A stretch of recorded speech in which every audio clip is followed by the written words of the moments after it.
Hello student, welcome to my channel. आज के topic में हम डिस्कस करने वाले हैं कि हार्ट क्या होता है, इससे किस प्रकार से जो ब्लड का है उसका पंप होता है, और हार्ट के पूरा प्रोसेस को देखेंगे कि ब्लड कहाँ से कहाँ जाता है और कहाँ जाके क्या होता है, उसका वर्क कैसे होता है, और किन किन भागों से जो होता है शुद्ध एंड अशुद्ध जो होते हैं वैसे ब्लड निकलते हैं, वो सबको हम देखेंगे। इसमें हम कार्डियक साइकिल को भी देखेंगे, ठीक है। तो अच्छे से समझने के लिए वीडियो के एंड तक बने रहिएगा। चलिए हम स्टार्ट करते हैं वीडियो को। ये देखिए, ये हार्ट जो होता है मुख्य रूप से 4 चैम्बर से बना होता है। 1 2 3 4 मतलब 4 चैम्बर से बना होता है, ठीक है। इसका मुख्य जो कार्य होता है वो क्या होता है, ब्लड को पंप करना होता है। हार्ट मुख्य रूप से ब्लड को पंप करता है, इसका ये मेन जो कार्य होता है। और ऊपर का 2 मैं बताई थी कि जो हार्ट होता है 4 चैम्बर का बना होता है। ऊपर का 2 होता है एट्रियम और नीचे का 2 होता है वेंट्रिकल, ठीक है। ऊपर का दोनों एट्रियम कहलाता है तथा नीचे का 2 वेंट्रिकल कहलाता है। देखिए, एक right atrium and left atrium, और राइट वेंट्रिकल लेफ्ट वेंट्रिकल, ठीक है। तो राइट साइड वाले में जो होता है ट्राइकस्पिड वाल्व होता है, और लेफ्ट साइड वाले में जो होता है बाइकस्पिड वाल्व होता है। राइट साइड में ट्राइकस्पिड वाल्व एंड जो लेफ्ट साइड है उसमें बाइकस्पिड वाल्व प्रेजेंट होता है, ठीक है। अब क्या होता है कि इसमें जैसे ही एट्रियम कॉन्ट्रियम होता है तो जो वेंट्रिकल रिलैक्सेशन होता है, ठीक है। एट्रियम के कॉन्ट्रैक्शन होने से वेंट्रिकल जो होता है वो रिलैक्सेशन होता है, और जब वेंट्रिकल कॉन्ट्रियम होता है तो एट्रियम रिलैक्सेशन होता है। इतना क्लियर है। अब देखिए, लेफ्ट वेंट्रिकल सबसे ज़्यादा मोटा होता है, यहाँ पे बताया गया है। और लेफ्ट वेंट्रिकल जो होता है सबसे ज़्यादा मोटा होता है, ठीक है। और हार्ट के दोनों साइड जो होते हैं एसएलवी लगे होते हैं। ये एसएलवी है, दोनों साइड लगे होते हैं। और एसएलवी से उसका फुल फॉर्म भी बनता है कि सेमी ल्यूनर वाल्व होता है। ये दोनों लगे होते हैं, ठीक है। नीचे से जो ऊपर की ओर होता है, और नीचे से ऊपर की ओर ब्लड नहीं जाता है। नीचे से ऊपर की ओर नहीं जाता है अर्थात क्या है, ऊपर से नीचे की ओर आएगा, ठीक है। एसएलवी वाल्व के कारण ही जो शुद्ध ब्लड होता है पूरी सेल तक पहुंच सकता है, ठीक है, पूरी सेल तक जाता है। इस एसएलवी वाल्व के कारण जो शुद्ध ब्लड होता है पूरे बॉडी के सभी भागों तक अर्थात सभी कोशिकाओं तक पहुंच जाता है। और बॉडी के 3 भागों से जो होता है अशुद्ध ब्लड आता है। वो कौन कौन से हैं, यहाँ पे देखिए। बॉडी के 3 भागों से अशुद्ध ब्लड आता है। फर्स्ट है superior vena cava and second inferior vena cava, और तीसरा जो होता है, जो थर्ड होता है कोरोनरी साइनस, ठीक है। देखिए, ये क्या होते हैं, जो सुपेरियर वेना कावा होता है इसके द्वारा बॉडी के ऊपरी भाग से जो अशुद्ध ब्लड होता है हार्ट तक आता है। ऊपरी भाग से जो अशुद्ध ब्लड होता है हार्ट तक आता है। ये सुपेरियर वेना कावा क्या होता है, एसबीसी से ऑक्सीजन रहित मतलब नीला रक्त बहता है इससे, ठीक है। और इसका फंक्शन क्या होता है, बॉडी के ऊपरी हिस्से से ऑक्सीजन रहित ब्लड को हार्ट के राइट एट्रियम में ले जाता है। जो राइट एट्रियम होता है बॉडी के ऊपरी वाले भाग से, ऊपरी हिस्से से क्या होता है, राइट एट्रियम तक ब्लड को, जो अशुद्ध ब्लड होता है ऑक्सीजन रहित ब्लड होता है जिसमें ऑक्सीजन नहीं पाया जाता, ऐसे ब्लड को राइट एट्रियम तक पहुंचाने का कार्य करता है। इसका प्लेस क्या होता है अर्थात स्थान क्या होता है, फर्स्ट कोस्टल कार्टिलेज के नीचे से जो शुद्ध होकर ट्रैकिया होता है, ट्रैकिया एओर्टा के राइट साइड लंबवत रूप से वो उतरती जाती है, ठीक है। एओर्टा देखिए यहाँ पे दिया है, एओर्टा या आर्टरी, पल्मोनरी आर्टरी, यहाँ तक वो लेके आता है ब्लड को, ठीक है। इसका जो सिम्टम्स क्या होता है, इसे लक्षण भी कह सकते हैं। जब यह सिकुड़ जाता है तो बॉडी के अपर पार्ट में सूजन या सांस लेने में तकलीफ पैदा हो सकती है सिकुड़ने पर, ठीक है। अब देखिए inferior vena cava. Inferior vena cava क्या होता है, इसके द्वारा बॉडी के नीचे वाले भाग से अशुद्ध ब्लड को हार्ट तक ले जाया जाता है।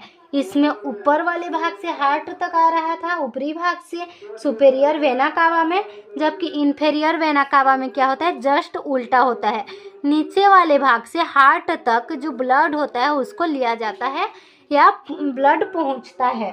ठीक है, इन्फीरियर वेना कावा क्या होता है, बॉडी का सबसे बड़ा नस होता है, सबसे बड़ा नस, जो कि बॉडी के निचले हिस्से से ऑक्सीजन रहित, इसमें भी ऑक्सीजन रहित ब्लड पाया जाता है, इसलिए इसे अशुद्ध ब्लड बहता है। ठीक है, अशुद्ध ब्लड कहा जाता है। और इसमें क्या होता है, जो राइट साइड ले जाता है, हार्ट के राइट साइड में ले जाता है, ये राइट साइड में ब्लड को ले जाता है इन्फीरियर वेना कावा। और ये क्या होता है कि हार्ट इस ब्लड को ऑक्सीजन प्राप्त करने के लिए लंग्स या फेफड़ों में पंप करता है, ताकि ऑक्सीजन प्राप्त हो जाए, ब्लड शुद्ध हो जाए। फिर ऑक्सीजन युक्त रक्त हृदय के बाईं ओर वापस शरीर में पंप किया जाता है, लेफ्ट साइड वापस से जो बॉडी में होता है वो पंप किया जाता है। इसे पोस्टीरियर वेना कावा भी कहा जाता है। ठीक है, पोस्टीरियर वेना कावा कहते हैं इन्फीरियर वेना कावा को। अब देखिए कोरोनरी साइनस। ठीक है, कोरोनरी साइनस क्या होता है, हृदय की मांसपेशियों से ऑक्सीजन रहित जो ब्लड होता है उसको सीधे राइट एट्रियम में पहुंचाता है। ठीक है, राइट एट्रियम में पहुंचाएगा या राइट वेंट्रिकल में, इस प्रकार से इसका पूरा प्रोसेस चलता है। अब देखिए कि क्या होता है कि शुद्ध ब्लड बहने के लिए भी कुछ वर्क करना पड़ेगा या कुछ वर्क होगा तब तो शुद्ध ब्लड बहेगा। जो अशुद्ध ब्लड ही बहता रहेगा तो हम बीमार भी पड़ सकते हैं, बीमार क्या हमारे डेथ भी हो सकती है। तो शुद्ध ब्लड बहने के लिए क्या क्या होता है, चलिए हम प्रोसेस को देखते हैं आगे। जैसे कि यहाँ हम एट्रियम एंड वेंट्रिकल पढ़े हैं। ठीक है, तो वेंट्रिकल कॉन्ट्रैक्ट होने पर जो होता है पूरे बॉडी को शुद्ध ब्लड को भेजने का कार्य करता है। ठीक है, तो शुद्ध ब्लड भेजने के लिए क्या क्या होगा, देखिए यहाँ पे कार्डियक साइकिल चलेगा।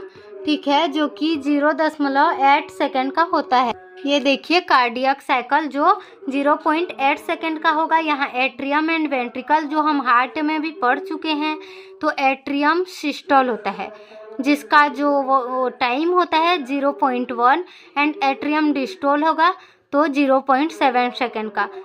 वेंट्रिकल क्या होगा, वेंट्रिकल सिस्टोल होगा तो 0.3 सेकेंड का एंड वेंट्रिकल डिस्टोल होगा तो 0.5 सेकेंड।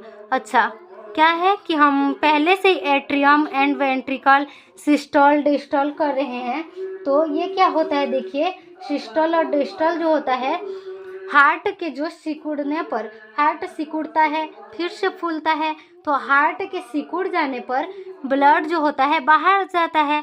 हार्ट सिकुड़ेगा तो निश्चित सा है कि जो ब्लड होता है बाहर जाएगा, और बाहर जाने पर देखिए बाहर जाएगा। अब ब्लड के बाहर जाने की क्रिया जो होती है वही होता है सिस्टोल। ठीक है, ब्लड के बाहर जाने की क्रिया को हम सिस्टोल कहेंगे तथा ब्लड के लौट कर आने की क्रिया को डिस्टोल कहेंगे। ठीक है, तो ब्लड बाहर जाएगा हृदय के सिकुड़ने पर, फूलने पर ब्लड फिर से आएगा, वापस आने की क्रिया डिस्टोल होगा और ब्लड बाहर जाने की क्रिया सिस्टोल होगा। ठीक है, यही है सिस्टोल एंड डिस्टोल। तो ये सिस्टोल एंड डिस्टोल जो होता है ये एट्रियम एंड वेंट्रिकल में होता है और इनका जो टाइम होता है देखिए अलग अलग होता है। ठीक है, अब क्या होगा, कार्डियक साइकिल चलेगा। कार्डियक साइकिल चलने में क्या होता है कि इसमें देखो एट्रियम सिस्टोल होगा तो जो टाइम होगा 0.1 सेकेंड का होगा। इसके लिए जो आलिंद होता है उसका कॉन्ट्रैक्शन होता है। ठीक है, देखिए एट्रियम सिस्टोल का जो समय होता है या उसका टाइम जो होता है 0.1 होता है और एट्रियम डिस्टोल का टाइम जो होता है 0.7 सेकेंड का होता है। इसी समय कॉन्ट्रैक्शन का जो समय होता है तब वेंट्रिकल कॉन्ट्रैक्शन का टाइम होता है, तो वेंट्रिकल सिस्टोल का टाइम क्या होता है 0.3 सेकेंड एंड वेंट्रिकल डिस्टोल का टाइम 0.5 सेकेंड का होगा। ठीक है, कभी भी सिस्टोल और सिस्टोल जो होता है उनका कॉन्ट्रैक्शन नहीं हो पाता, सिस्टोल एंड डायस्टोल का कॉन्ट्रैक्शन होगा। देखिए ये है कार्डियक जो कार्डियक सिस्टम या कार्डियक साइकिल होता है। ये यहाँ से जो यहाँ तक होता है ये एट्रियम सिस्टोल का टाइम होता है 0.1।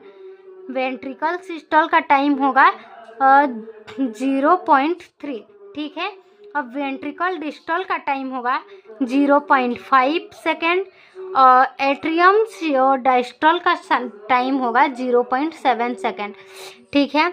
ये 0.7 सेकेंड एट्रियम डिस्टोल का होगा तथा वेंट्रिकल सिस्टोल का होगा 0.3 सेकेंड।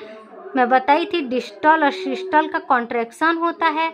यहाँ पे देखिए कॉन्ट्रैक्शन होगा और क्या होगा, एट्रियम सिस्टोल जो होता है 0.1 एंड जो वेंट्रिकल डिस्टोल होता है 0.5।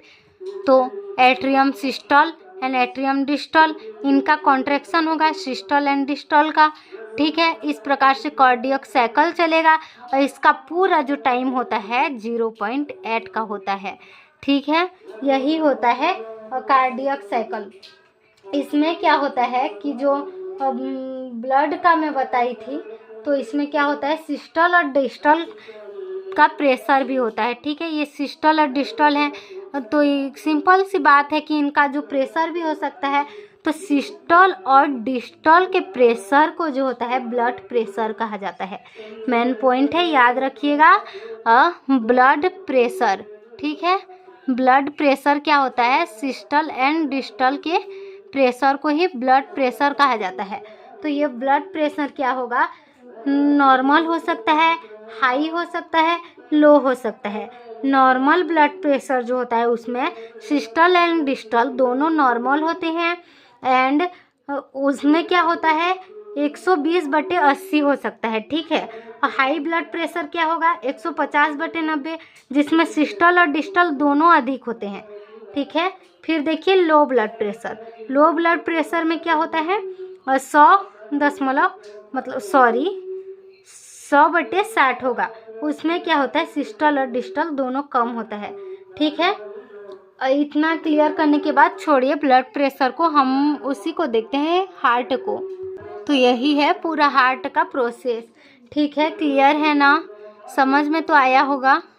तो समझ में आया होगा तो प्लीज़ वीडियो को like and subscribe and share ज़रूर कीजिएगा। Thank you all.